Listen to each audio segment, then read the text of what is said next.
இயேசு கிறிஸ்துவின் இன்ப இனிய நாமத்தில் வாழ்த்துகிறோம். இன்றைய வேத வசனம், நீ உன் கண்ணில் இருக்கிற உத்திரத்தை உணராமல் உன் சகோதரன் கண்ணில் இருக்கிற துரும்பை பார்க்கிறதென்ன? மத்தேயு 7ஆம் அதிகாரம் 3ஆம் வசனம். Today's Bible verse. And why do you look at the speck in your brother's eye, but do not consider the plank in your own eye?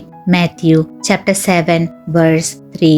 மனித சமுதாயத்தை உற்று நோக்கும் போது மனிதர்கள் இரு காரியங்களை செய்யாமல் வாழ்வதென்பது இயலாததாய் தோன்றுகிறது.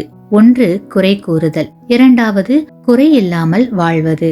இந்த இரு செயல்களும் மனிதர்களோடு பிணைக்கப்பட்டிருப்பது கண்கூடாகும்.